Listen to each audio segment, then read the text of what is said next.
এমন করো না বাবা, বিয়ে তো আর এখনো হয়নি। যে করি হোক, এই বিয়েটাও আমি না হয় ভেঙে দিয়ে আসবো। তারপর তোমরা কি আমার সঙ্গে শায়রের বিয়ে পাকা করে আসবে। লাভ নেই। মেয়ে জামাই হিসেবে তপনের তোকে পছন্দ নয়। কিভাবে বুঝলে? হাবভাব দেখে বুঝলাম। তোকে নিয়ে অনেক কথাই বলেছে সে, আফসোস করেছে। তাছাড়া মেয়েরও তো তোকে পছন্দ নয়। কে বলেছে তোমায়? আমি নিশ্চিত শায়রি এখন আমায় ভালোবাসে, শুধু প্রকাশ করে না।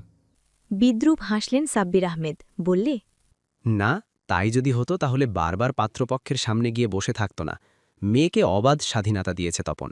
বিয়ে ঠিক করার সময়ও মেয়ের অনুমতি চেয়েছে। সে নিজে আমায় বলেছে তার মেয়ের নাকি ছেলে পছন্দ হয়েছে এবং বিয়েতেও রাজি হয়েছে। তোকে পছন্দ করলে কি আর রাজি হতো? বুকে চিনচিন ব্যথা অনুভব করল উচ্ছ্বাস।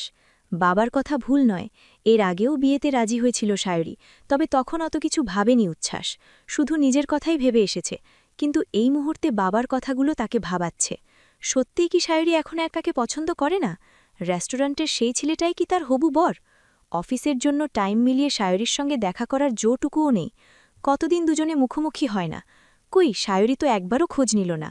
একবারও কি তার চিন্তা হলো না তাকে বিরক্ত করা ছেলেটা কেন হুট করে উধাও হয়ে গেল?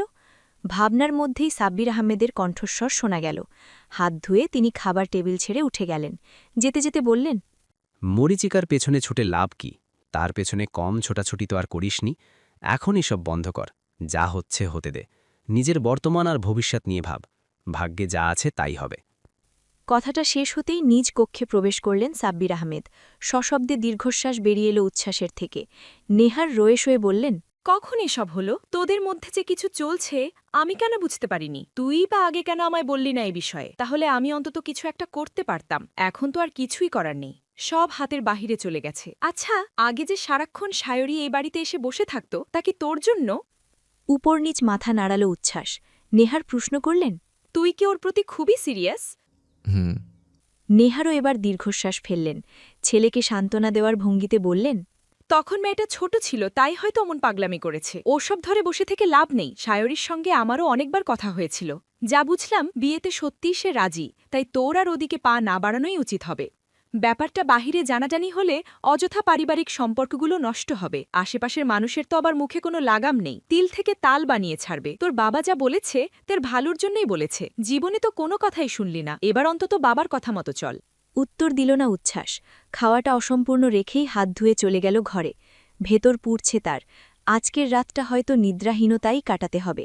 রোজকার মতো সকাল হতেই অফিসের উদ্দেশ্যে বাইক নিয়ে বের হয়েছে উচ্ছ্বাস। মিন রাস্তায় আসতেই নজরে পড়ল অতি পরিচিত একটি মুখ।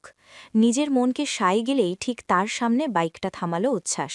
মাথা থেকে হেলমেট সরিয়ে মুচকি হাসল। জিজ্ঞেস করল, হেই, শায়রি সুন্দরী, এখানে কি করছো? সব সময়কার মতোই গাম্ভীর্যটা চোখে মুখে অব্যাহত রাখল শায়রি। দায়সারা উত্তরে বলল, রিকশা খুঁজছি। কোথায় যাবে? কোথায় আবার? ভার্সিটিতে যাব, সঙ্গে ব্যাগ দেখছেন না? আজ এত জলদি যে?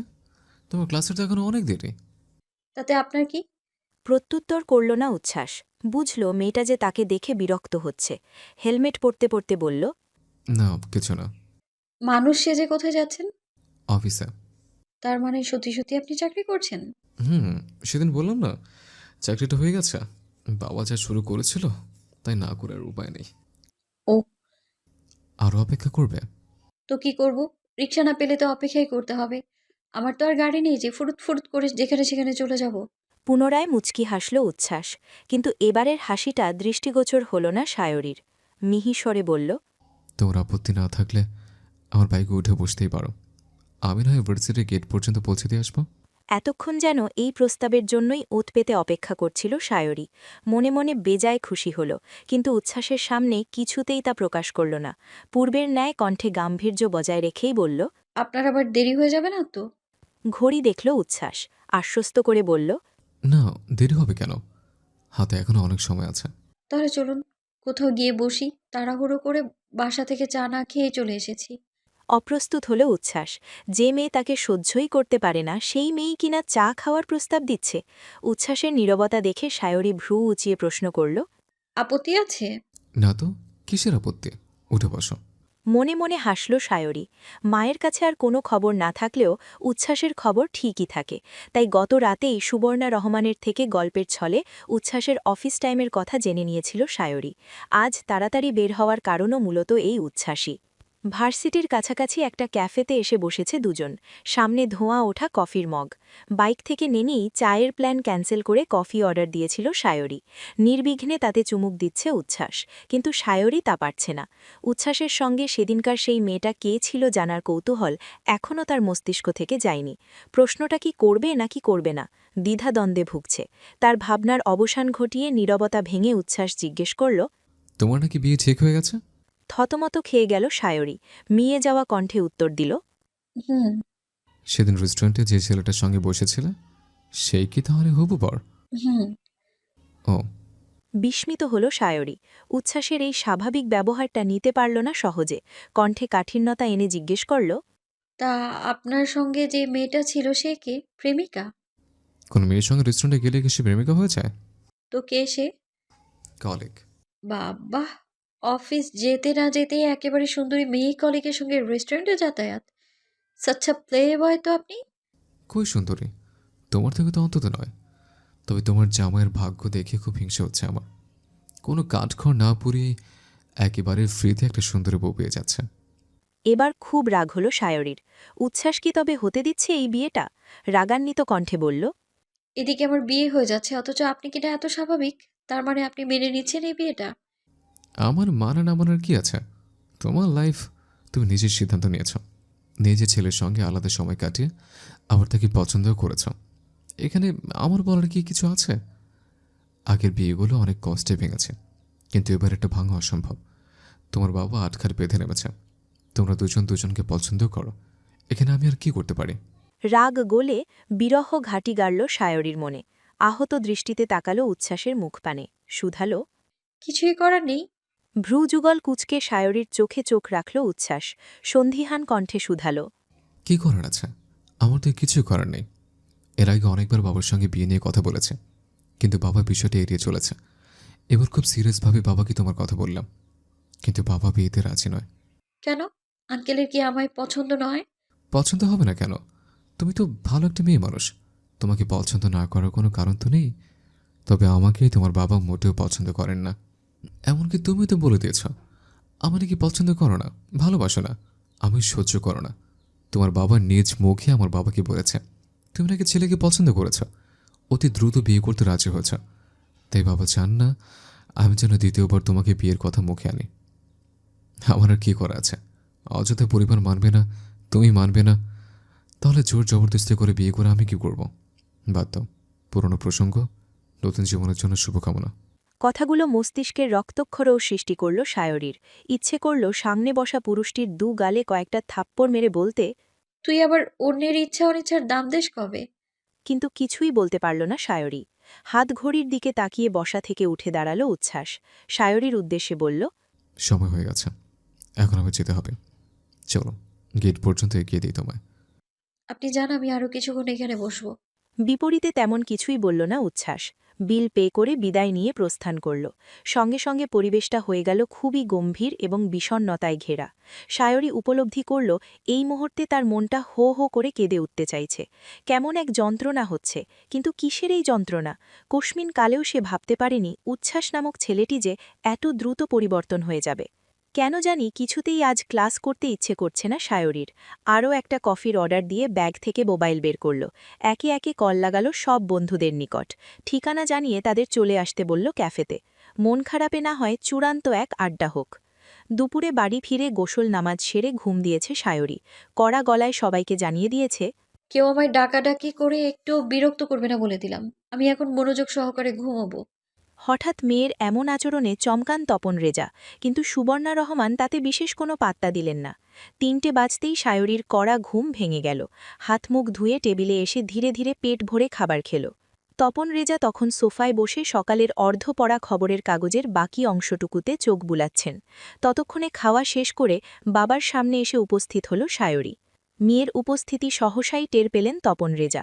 কাগজ কেটে চোখ না তুলেই শুধালেন। কিছু বলবি? হ্যাঁ বাবা। তা বল। তোমার কি মনে হয় বাবা? আমি এখনো আমার জীবনের কোনো সিদ্ধান্ত নিতে শিখিনি? আমি কি এখনো ছোট আছি? প্রত্যেক বাবা মায়ের কাছেই তার সন্তান সবসময় ছোটই থাকে। তবে আমার বিশ্বাস, আমার মেয়ে খুব বুদ্ধিমতী। সে নিজের জন্য সঠিক সিদ্ধান্তই নিতে পারে। বাবার এহেন উত্তরে উচ্ছ্বসিত হয়ে উঠল সায়রীর মন। নম্র কণ্ঠে বলল, আমি আমার জীবনের সবচেয়ে গুরুত্বপূর্ণ একটা সিদ্ধান্ত নিয়েছি বাবা। সিদ্ধান্তটা অনেক ভেবেচিন্তে জেনে বুঝেই নিয়েছি। আশা করি তুমি আমার সিদ্ধান্তে দ্বিমত পোষণ করবে না। এবার মাথা তুলে মেয়ের পানে তাকালেন তপন রেজা। বুঝতে পারলেন মেয়ে খুবই গুরুত্বপূর্ণ কোনো কথা বলবে। বাবার চোখে মুখে স্পষ্ট সায় দেখে সায়রীর মনে অবাধ সাহসের সঞ্চার হল। নির্দ্বিধায় বলল, আমি জানি ফুয়াদ খুবই ভালো একটা ছেলে, কিন্তু আমি তাকে বিয়ে করতে পারবো না বাবা। আমি শুরুতেই কথাটা বলেছিলাম তোমাদের, কিন্তু তোমরা আমায় বিয়ে না করার কোনো কারণ জিজ্ঞেস করেছিলে। আসলে কারণটা আমি নিজেই তখন জানতাম না। জানতাম না বলেও ভুল হবে। আসলে জেনেও আমি মেনে নিতে পারছিলাম না। তবে এবার আমি সিদ্ধান্ত নিয়েছি আমি আর আমার মনের বিরুদ্ধে যাব না। সংসার যেহেতু আমাকেই করতে হবে, সেহেতু আমার বিয়ে নামক সবচেয়ে গুরুত্বপূর্ণ সিদ্ধান্তটা আমি নিজেই নিতে চাই। এতে কি তোমার কোনো আপত্তি আছে বাবা? মেয়ের এমন আচরণের সঙ্গে পূর্ব পরিচিত নন তপন রেজা। মেয়ে উনার উড়নচণ্ডী হলেও বাবা মায়ের সিদ্ধান্তের সঙ্গেই সে সর্বদা একমত। তবে মেয়েকে কোনো বিষয়ে কখনোই জোর জবরদস্তি করেননি তপন রেজা। আজও করবেন না, কারণ মেয়ের চোখে মুখে আজ তিনি মারাত্মক গুরুতর এবং গম্ভীর ভাব দেখতে পাচ্ছেন। রয়ে শয়ে বিপরীতে প্রশ্ন করলেন, তা কি সেই কারণ? এবার কি বলা যাবে? তুই কি কাউকে পছন্দ করিস? সায়রীর সহজ স্বীকারোক্তি। জি বাবা। একটুও চমকালেন না তপন রেজা। মেয়ে উনার বিশ্ববিদ্যালয়ে পড়ে, পছন্দ থাকাটাই স্বাভাবিক। কিন্তু প্রথমে কেন জানালো না? সেসব বিষয় নিয়ে একটু আক্ষেপ হল, তবে তাও বেশিক্ষণ স্থায়ী হল না। ভেবেই নিলেন হয়তো বাবার সামনে দাঁড়িয়ে এমন একটি কথা বলতে দ্বিধাদ্বন্দ্বে ভুগছিল। নীরবতার অবসান ঘটিয়ে জিজ্ঞেস করলেন, তা ছেলে কি করে, কোথায় থাকে? বাবা মাকে নিয়ে আসতে বল। ছেলে নতুন চাকরিতে জয়েন করেছে। তাছাড়া ছেলে তোমার পূর্ব পরিচিত। পূর্ব পরিচিত? আমি চিনি ছেলেকে। হ্যাঁ বাবা। নাম কি? উচ্ছ্বাস। সাব্বির আঙ্কেলের ছেলে। এমন একটি নাম মেয়ের মুখ থেকে যে শুনতে হবে তা কস্মিন কালেও ভাবতে পারেননি তপন রেজা। নীরবতা উনাকে চারিদিক থেকে ঘিরে ধরল। কয়েক মিনিট বাদে আশ্চর্যান্বিত কণ্ঠে শুধালেন, উচ্ছ্বাস? উচ্ছ্বাসকে তোর পছন্দ? রান্নাঘরের দরজার সম্মুখে দাঁড়িয়ে বাবা মেয়ের প্রতিটি কথাই কর্ণপাত হয়েছে সুবর্ণা রহমানের। উচ্ছ্বাস নামটা শুনতেই আনন্দিত পুলকিত হয়ে উঠল উনার মন। এগিয়ে এসে ঢপাস করে বসে পড়লেন সোফায়। চোখ মুখ থেকে উপচে পড়তে লাগল অধিক আনন্দ। আহ্লাদি সুরে বললেন, কি বললি? উচ্ছ্বাসকে তোর পছন্দ? তাকে তুই বিয়ে করবি? এক ঝাঁক লজ্জা গ্রাস করল সায়রীকে। সে তো শুধু বলেছে উচ্ছ্বাসকে তার পছন্দ, কিন্তু মা তো একেবারে বিয়ে পর্যন্ত চলে গেছে। বাবা মায়ের সম্মুখে এমন একটি কথা বলা যে নিতান্তই লজ্জাকর, তা এতক্ষণে টের পেল সায়রী। তপন রেজা হয়তো কিছু বলতে চাইলেন, কিন্তু পারলেন না। ওনাকে কিছু বলার সময় সুযোগ না দিয়েই সুবর্ণা রহমান বলে ফেললেন, এই প্রথম তোকে নিজের মেয়ে ভাবতে আমার গর্ববোধ হচ্ছে। সঠিক একটা ছেলেকে বেছে নিয়েছিস তুই। আমার না মাঝে মধ্যে খুব আফসোস হতো, ওই ছেলেটাকে কেন আমি পেটে ধরলাম না। তবে মেয়ে জামাই হিসেবে তো তাকে আমি পেতেই পারি। মেয়ে জামাই ছেলের থেকে কম কিসে? তৎক্ষণে মাঝপথে স্ত্রীকে থামিয়ে দিলেন তপন রেজা। বললেন, তুমি ভালো মন্দের কি বোঝো? অবশ্যই বুঝি। তোমাদের গোষ্ঠীর থেকে হাজার গুণে উচ্ছ্বাস ভালো। তোমরা জীবনে নিজেদের বাড়ির বউদের প্রাপ্য সম্মানটুকু দিতে পেরেছ? দাওনি। তোমার ছেলে মেয়েরাও তা পারেনি। অথচ ছেলেটা কি সুন্দর করে আমায় ডাকে, সুফো আন্টি। আহ, বুকটা ভরে যায়। কত ভালোবাসে আমায়। এমন ছেলে যদি সত্যি সত্যি তোমার মেয়েকে বিয়ে করে, তাহলে তোমাদের ১৪ গোষ্ঠীর ভাগ্যতা। স্ত্রীর এহেন কথায় অপমান বোধ করলেন তপন রেজা। মেয়ের উদ্দেশ্যে বললেন, ওই ইডিয়েটটাও কি তোকে পছন্দ করে? উপর নিচ মাথা নাড়াল সায়রী। তপন রেজা পুনরায় বললেন, ভালো করে আরেকবার ভেবে দেখ। ভেবেছি বাবা। ভেবেই এই সিদ্ধান্ত নিয়েছি। দীর্ঘশ্বাস ফেললেন তপন রেজা। আহত কণ্ঠে বললেন, তুই যেহেতু নিজ হাতেই নিজের জীবন ধ্বংস করতে চাইছিস, তাহলে আমি আর কি বলবো? ওকে বলে দিস যাতে বাবা মাকে সঙ্গে নিয়ে অতি দ্রুত এখানে চলে আসে। বামে মাথা এলিয়ে বড় বড় কদম ফেলে ঘরে চলে গেল সায়রী। তপন রেজার চোখে মুখে হতাশা, আর সুবর্ণার চোখে মুখে তখন উপচে পড়া খুশি। অফিস শেষে আজও মিশমি মেয়েটার সঙ্গে পথে দেখা উচ্ছ্বাসের। কেন জানি আজ অফিসে তার সঙ্গে তেমন একটা কথা বলেনি মেয়েটা। উচ্ছ্বাস যথেষ্ট তাকে এড়িয়ে গিয়ে তার সামনে দিয়েই বাইক নিয়ে চলে গেল। দীর্ঘশ্বাস ফেলল মিশমি, একটা সিএনজি থামিয়ে উঠে গেল তাতে। রাতে খাবার খেয়ে বিছানায় সবে শুয়েছে উচ্ছ্বাস। মোবাইল হাতে নিয়ে ডাটা অন করতেই বেশ চমকালো। সায়রীর অ্যাকাউন্ট থেকে মেসেজ এসেছে। সময় না নিয়ে মেসেজ সিন করতেই চক্ষু চড়ক কাজ। মেসেজে লেখা, মেসেজটা চোখে পড়লে দ্রুত আমায় কল দিবেন। সায়রী এখনও অনলাইনেই আছে। উচ্ছ্বাসও আর বিলম্ব না করে কল দিল। রিসিভও হলো সঙ্গে সঙ্গে। কিছু বলার আগেই অপর পাশ থেকে সায়রী বলে উঠল, বিয়ে শাদী করার জন্য কি আপনি প্রস্তুত? বড়সড় এক ঝটকা খেল উচ্ছ্বাস। কান থেকে মোবাইল সরিয়ে ভাবতে লাগল। ভাবনার মধ্যেই পরিচিত কণ্ঠস্বর হতে পুনরায় প্রশ্ন এলো, কি প্রস্তুত নন? অবশ্যই প্রস্তুত। সঠিক সময় বিয়ে করলে এতদিনে আমার বাচ্চা কাছে হাঁটাহাঁটি শিখে যেত। খুব ভালো, শুনে সন্তুষ্ট হলাম। কেন বলো তো হঠাৎ এমন প্রশ্ন? ননদ টনদ আছে নাকি? তুমি কি তোমার ননদকে আমার ঘাড়ে গোছাতে যাচ্ছ নারা সুন্দরী? প্রথমত আমি ন্যাড়া নই, দ্বিতীয়ত আমার কোনো ননদ নেই যে আর আম, যদি থাকতো তাহলে সে সম্পর্কে আপনার বোন হতো। আমার বোন? হুম। এবার আসল কথায় আসি। আপনার জন্য একটা মেয়ে দেখেছি। মেয়েটা খুবই সুন্দর, সব দিক দিয়ে ভালো। এমন মেয়ে বউ হিসেবে পাওয়া আপনার এই জীবনের ভাগ্য। ও আচ্ছা। হুম। তাই আগামীকালকের মধ্যেই আপনার বাবা মাকে সঙ্গে করে রেজা ভিলায় চলে আসবেন বিয়ের প্রস্তাব নিয়ে। রেজা ভিলায় কেন? মেয়েটা তো রেজা ভিলাতেই থাকে। কি বলো? তোমার বর্ণনা অনুযায়ী রেজা ভিলায় তো এমন মেয়ে তো দেখিনি কোনোদিন। দেখেছেন দেখেছেন তাকে, শুধু মনে করতে পারছেন না। নাম কি মেয়ের? মেয়ের সঙ্গে সঙ্গে মেয়ের নামটাও অনেক সুন্দর, সায়রী রেজা। বাড়িওয়ালা তপন রেজার একমাত্র কন্যা। বিয়ের বয়স হয়েছে অনেক আগেই। লোকটা মেয়ের জন্য সৎপাত্র খুঁজছিলেন। তখনই আমি আপনার কথা বললাম ওনাকে। প্রথমে রাজি না হলেও আপনার নামে এত এত প্রশংসা করলাম যে শেষমেশ সৎপাত্র ছেড়ে অসৎ পাত্রে কন্যাদান করতে রাজি হয়ে গেলেন। বেশ অবাক হল উচ্ছ্বাস। আশ্চর্যান্বিত কণ্ঠে বলে উঠল, কিন্তু ওনার মেয়ের তো বিয়ে ঠিক হয়ে আছে। হুম। তবে আপনার জন্য বড্ড মায়া হয় আমার। আপনার মতো অসৎ পুরুষকে তো আর কেউ ভালো মেয়ে দেবে না। তাই বাধ্য হয়েই বিয়েটা ভেঙে দিয়ে আপনার কথা তুললাম।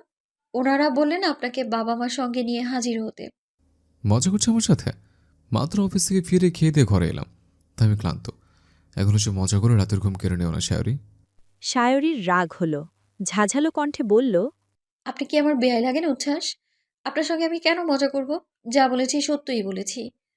টনক নড়ল উচ্ছ্বাসের। শোয়া থেকে উঠে বসল। সায়রী যে মজা করছে না তা তার কণ্ঠস্বরে স্পষ্ট। জিজ্ঞেস করল, হঠাৎ আমাকে বিয়ে করবে? মাথা ঠিক আছে তোমার? আহা, আমি কেন বিয়ে করব? বিয়ে তো করবে তপন রেজার কন্যা সায়রী রেজা। দীর্ঘশ্বাস ফেলল উচ্ছ্বাস। সায় দিয়ে বলল, এটাই তো, কেন করবে বিয়ে? আমার জানা মতে তপনও মেয়ে তো আমি সহ্য করতে পারে না। হবু শ্বশুরের নাম ধরে বলছেন কেন বেয়াদব? সরি, তপন শ্বশুর। জীবনে একটু যদি এন্টারটেইনমেন্ট আর ভাইব না থাকে তাহলে কিভাবে চলবে বলুন তো? যা বুঝলাম ফুয়াদ নামক ছেলেটা অতি ভদ্র আর মা ভক্ত পুরুষ। এমন পুরুষকে জীবনে বিয়ে করে শুধু সুখই থাকবে, তবে এন্টারটেইনমেন্ট আর ভাইব থাকবে না। তাই ভেবে চিন্তে বিয়ের জন্য আপনাকেই বেছে নিলাম। আপনার সঙ্গে বৈবাহিক জীবন বেশ জমবে আমার। তাছাড়া নেহার আন্টিকেও শাশুড়ি হিসেবে আমার খুবই পছন্দ। কি বলবে ভেবে পাচ্ছে না উচ্ছ্বাস। সায়রী এবার তাড়া দেখিয়ে বলল, আচ্ছা, সে কথাই রইল তবে। কাল দেখা হবে আমাদের। আমি শাড়ি পরে তৈরি থাকবো হবু স্বামী। কথাটা শেষ করেই দ্রুত কল কেটে দিল সায়রী। উচ্ছ্বাসের মনে হল সে যেন একটা ঘোরের মধ্যে আছে, যার দরুন পূর্বের ন্যায় এখনও মোবাইল কানে ধরেই বসে আছে। শায়রির সঙ্গে কথা শেষ হওয়ার পর ওই রাতের বেলাতেই বাবা মায়ের কাছে গিয়ে তাদের সবটা ভালো করে বুঝিয়ে বলেছে উচ্ছ্বাস। কিন্তু সাব্বির আহমেদ কিছুতেই যেন ছেলের কথা বিশ্বাস করলেন না। পরের দিন সকাল হতেই তপন রেজা নিজে সাব্বির আহমেদকে ফোন করে পরিবারসহ বাড়িতে আমন্ত্রণ জানিয়েছেন। ওনার ফোন পেয়েই পরবর্তীতে সবটা বিশ্বাস করেছেন সাব্বির আহমেদ। ধরণীতে সন্ধে নেমেছে ঘণ্টাখানেক পূর্বে। এই মুহূর্তে সাব্বির আহমেদ এবং নেহার বেগম বসে আছেন শায়েরিদের ড্রয়িং রুমের সোফায়। ওনাদের ঠিক সামনে বসে আছে তপন রেজা এবং সায়ান। রমেশাকে নিয়ে রাতের রান্নার আয়োজন করতে ব্যস্ত ইকরা। রমেশা এবাড়ির খুবই পুরনো লোক। যত যাই হোক না কেন এই শুভদিনেও তার ওপর রেগে থাকাটা খুবই অন্যায় দেখায়, যার কারণে শায়েরি মাকে বলে আবারও তাকে কাজে ফিরিয়ে এনেছে। খুশিতে গদগদ হয়ে সকাল থেকে এ নিয়ে বেশ কয়েকবার শায়েরির নিকট ক্ষমাও চেয়েছে রমেশা। সুবর্ণা রহমান এসেও এবার সোফায় বসলেন। তপন রেজা মুচকি হেসে এবার আসল প্রসঙ্গে এলেন। সাব্বির আহমেদের উদ্দেশ্যে বললেন, দেখুন তো কি এক কাণ্ড! কখনো কি ভাবতে পেরেছি শেষে কিনা আমাদের ছেলে মেয়ে একে অপরকে বিয়ে করতে চাইবে আর তাদের বিয়ে দিয়ে আমাদের বেয়াই হতে হবে? দীর্ঘশ্বাস ফেললেন সাব্বির আহমেদ। অসহায় কণ্ঠে বললেন, আমি তো আগেই আপনাকে সাবধান করে দিয়েছিলাম যে মেয়েকে একটু দেখে শুনে রাখুন। এলাকায় কিন্তু ইতর ফাচ্চা ছেলের অভাব নেই। উচ্চস্বরে হেসে উঠলেন তপন রেজা। বললেন, আমি কি আর জানতাম নাকি ইতর ফাতরা বলতে আপনি নিজের ছেলেকেই যে বুঝিয়েছেন? নেহার রুষ্ট হলেন। স্বামীর মুখে প্রাণপ্রিয় ছেলের এমন সম্বোধন কিছুতেই সহ্য হল না ওনার। তবে এর তীব্র প্রতিবাদ করলেন সুবর্ণা। ওনাদের সাবধান করে দিয়ে বললেন, একদম উচ্ছ্বাসকে নিয়ে কোনো ধরনের বাজে মন্তব্য করবেন না বলে দিলাম। আজকালকার দিনে এমন ভালো ছেলে কয়টাই বা পাওয়া যায়। কি সুন্দর তার আচার ব্যবহার! এমন আচার ব্যবহার আমার নিজের ছেলে মেয়েদের মধ্যেও আমি এখনো খুঁজে পাইনি। ছেলের প্রশংসায় খুশি হলেন নেহার, কিন্তু এই মুহূর্তে সবটাই সাব্বির আহমেদের নিকট খুব ভালো করেই পরিষ্কার। ছেলেটা যে আগে থেকেই হবু শাশুড়িকে পটিয়ে রাস্তা ক্লিয়ার করে রেখেছে তা বুঝতে অত বেগ পেতে হল না ওনাকে। বিয়ের কথা পাকাপাকি হতেই স্ত্রীকে নিয়ে বাড়ি ফিরতে চাইলেন সাব্বির আহমেদ, কিন্তু রাতের খাবার না খাইয়ে তাদের বিদায় দিতে রাজি হল না রেজা পরিবার। অগত্যা বাধ্য হয়েই স্ত্রীকে নিয়ে খেতে বসলেন তিনি। বিছানায় মোবাইল নিয়ে বসে আছে শায়েরি। বারবার কল দিচ্ছে উচ্ছ্বাসকে। খানিক বাদে কল ব্যাক হল। রিসিভ করেই চাপা ধমকে শায়েরি বলে উঠল, কি ব্যাপার, সমস্যা কি আপনার? এলেন না কেন? বাবা মা তো গিয়েছে। কিন্তু আপনি কেন আসলেন না? পাত্র হিসেবে যে আপনার একটা দায়িত্ব আছে, তা কি জানেন না? আমি যে কি করব? কথা বলবেন। বলবো কথা বাসর ঘরে। মজার ছলে কথাটা বলে উঠল উচ্ছ্বাস। তৎক্ষণাৎ মেজাজটা চূড়ান্ত খারাপ হল শায়েরির। বিপরীতে কড়া কিছু বলে দেওয়ার ইচ্ছে জাগল, কিন্তু ইচ্ছেটাকে এই মুহূর্তে দমিয়ে রাখল সে। সময় সুযোগ বুঝে না হয় সব উত্তর একসঙ্গে দেওয়া যাবে, তাই আর ফিরতি বাক্য বিনিময় না করে কল কেটে দিল। বিড়বিড় করে বলল, কথায় কথায় শুধু অপমান আর অশ্লীল কথাবার্তা, তাই না? সব মনে রেখে দিলাম। বিয়ের পর একে একে সব উসুল করে ছাড়বো। রাতে বাড়িতে ফিরতেই বাবা মাকে চেপে ধরল উচ্ছ্বাস। উৎসুক কণ্ঠে প্রশ্ন করল, কি বলে সবাই? বিয়েতে রাজি হয়েছে তপন আঙ্কেল? ছেলের এত উৎসাহী ভাব দেখে বিরক্ত বোধ করলেন সাব্বির আহমেদ। তীক্ষ্ণ দৃষ্টি নিক্ষেপ করে বললেন, হ্যাঁ, রাজি হয়েছে। সামনের সপ্তাহের শেষেই তোদের বিয়ে। সামনের সপ্তাহের শেষে? এত তাড়াতাড়ি? হ্যাঁ, তপনকে আমি অনেক বুঝিয়ে একেবারে দিন তারিখ ঠিক করে এসেছি। যত তাড়াতাড়ি তোর বিয়ে দেওয়া যায় ততই আমার শান্তি। কানের কাছে এসে তো আর বিয়ে করব বলে ঘ্যান ঘ্যান করতে পারবি না। এই মুহূর্তে কেমন প্রতিক্রিয়া করা উচিত বুঝতে পারল না উচ্ছ্বাস। মনটা লাফিয়ে উঠল খুশিতে। আহা, মনের মানুষকে অবশেষে নিজের করে পাবে সে। বিয়ের জন্য শুরু হয়ে গেল মহাব্যস্ততা। দিন তিনেক পার হতেই শুরু হলো বিয়ের কার্ড ছাপানো। সুবর্ণা, নেহার, ইকরা মিলে একযোগে শুরু করেছে বিয়ের কেনাকাটা। সাব্বির আহমেদ ইতোমধ্যেই ভাড়া করে ফেলেছেন কমিউনিটি সেন্টার। ধীরে ধীরে বাড়িতে আসা শুরু করেছে আত্মীয় স্বজনের দল। অফিস থেকে এখনও ছুটি নেওয়া হয়নি উচ্ছ্বাসের। চাকরিতে জয়েন করতে না করতেই ছুটি, কেমন একটা লজ্জাকর ব্যাপার স্যাপার। অফিস থেকে ফিরে কোনো মতে হাত মুখ ধুয়ে পোশাক বদলেই বেচারা ছুটেছে নিচে। মিনিট 10 আগে শায়েরি ফোন করে জানিয়ে দিয়েছে বিয়ের বাদবাকি সব কেনাকাটা করতে যাবে, তাই এসে নিচে দাঁড়িয়ে আছে সে। উচ্ছ্বাস হন্তদন্ত পায়ে ছুটে এলো নিচে। তার উপস্থিতি টের পেতেই মুখ তুলে চাইল শায়েরি। শুধালো, এত দেরি হলো কেন? মাত্র অফিস থেকে ফিরেছে, আর তখনই তোমার কল। ফ্রেশ হতে হতে যা সময় লাগলো। ও, তাহলে চলুন এবার। ওয়েট, বাইক বের করে নেই। বাইকের দরকার নেই, অনেক কেনাকাটা আছে, বাইক দিয়ে চলবে না। বিপরীতে দ্বিমত করল না উচ্ছ্বাস। শায়েরির কথাই নির্বিঘ্নে মেনে নিয়ে সামনে এগিয়ে চলল। কয়েক গলি পার হতেই উঠে পড়ল সিএনজিতে। কিছুক্ষণের মধ্যেই দুজনে পৌঁছেও গেল শপিং মলে। শায়েরি সর্বপ্রথম উচ্ছ্বাসকে নিয়ে প্রবেশ করল শাড়ির দোকানে। কয়েকটা শাড়ি ওলটপালট করে দেখে বিরক্তিতে চোখ মুখ কুঁচকে নিল। বলল, না, একটা শাড়িও পছন্দ হচ্ছে না। দোকানদার ছেলেটা 22-23 বছরের টকবগে যুবক। দাঁত কেলিয়ে হেসে একটা গাঢ় লাল বেনারসি এগিয়ে দিল। হাত বাড়িয়ে শাড়িটা ধরতে নিল শায়রি, কিন্তু ধরতে পারল না। চটজলদি শাড়িটা দূরে সরিয়ে দিল উচ্ছ্বাস, বলল, এই শাড়িটা একদম সুন্দর না, তোমাকে লেহেঙ্গাতেই মানাবে। চলো অন্য দোকানে যাই। দোকানের মুখটা যেন মুহূর্তেই মলিন হয়ে গেল। আর বিলম্ব না করে শায়রিকে নিয়ে এবার লেহেঙ্গার দোকানে প্রবেশ করল উচ্ছ্বাস। অনেক খুঁজে বাছবিচার করে তারপর নিজের পছন্দ মতো একটা লেহেঙ্গা কিনল। লেহেঙ্গাটা শায়রিরও বেশ পছন্দ হয়েছে, তাই আর উচ্ছ্বাসের সঙ্গে দ্বিমত করল না।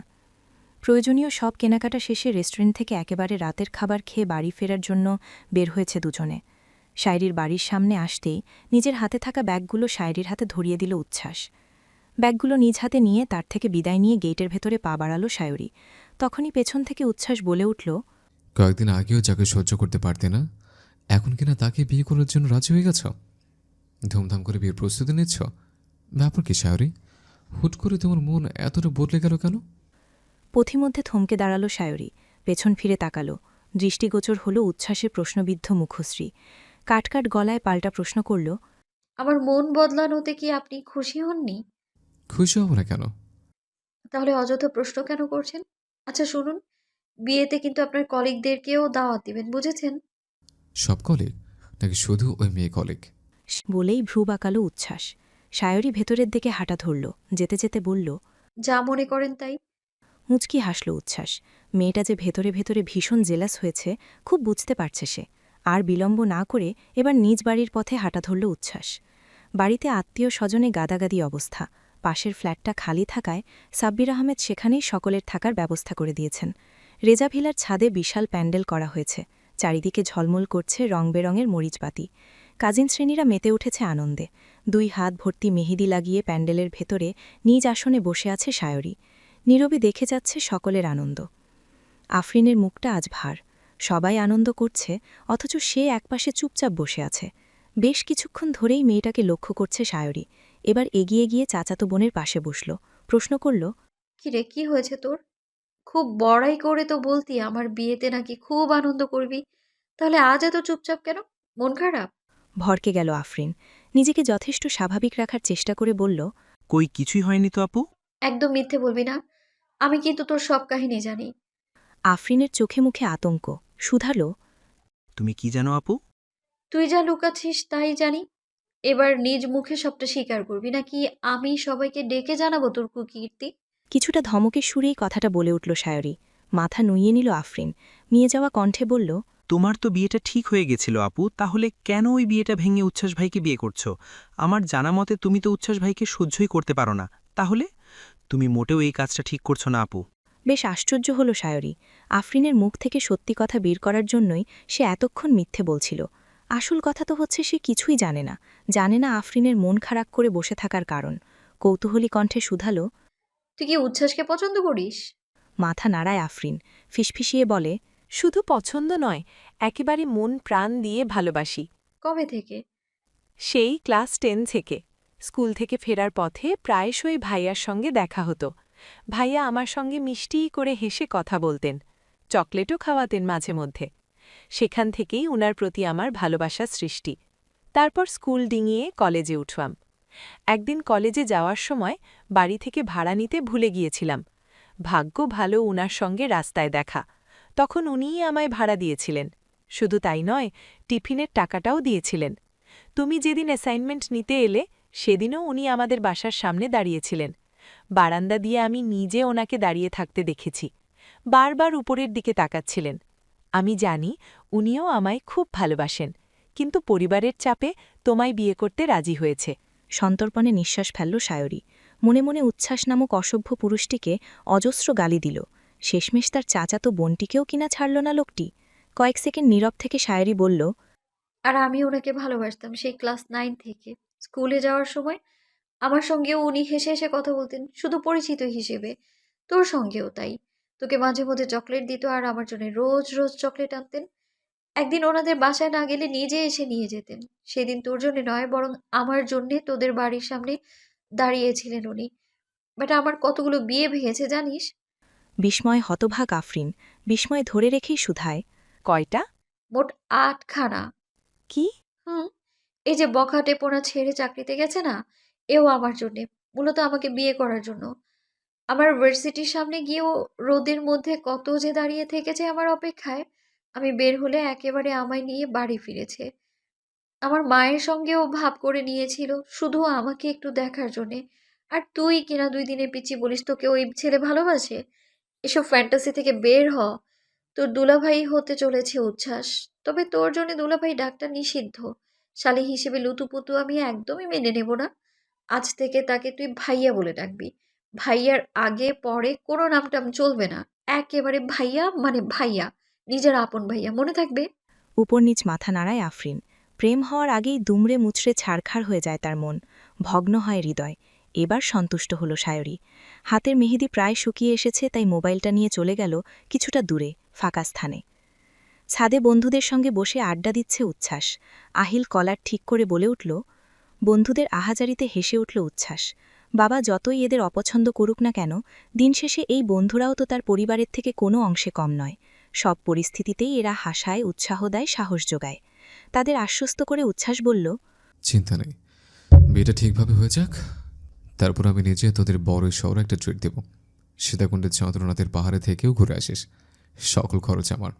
কথাটা শুনতেই সকলে সম্মিলিতভাবে হইচই করে উঠল। কিন্তু এসব কিছুই রাশেদের উপর কোনো প্রভাব ফেলতে পারল না।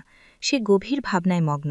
ভাবনার মধ্যেই বলে উঠল, ভাবিকে আমার কাছে মোটেও সুবিধার মনে হচ্ছে না রে মামা। বিয়ের পর চোখ কান হাত মুখ সব খোলা রেখে সংসার করিস। মিষ্টি মিষ্টি হাসিটে কিন্তু একদম ভুলে যাস না। যেই জ্বালান জ্বালিয়েছিলিস ভাবিকে, এরপরেও যে শোধ তুলবে না এমন কোনো গ্যারেন্টি কিন্তু নেই। রাশেদের কথায় হাস্যোজ্জ্বল মুখখানা মলিন হয়ে গেল উচ্ছ্বাসের। এমনিতেও যেই ধানীলঙ্কা সে বিয়ে করছে, তাতে যে সারা জীবন ঝালে হাহুতাশ করতে হবে সে সম্পর্কে খুব ভালো করেই অবগত উচ্ছ্বাস। তবে কিছুই করার নেই তার।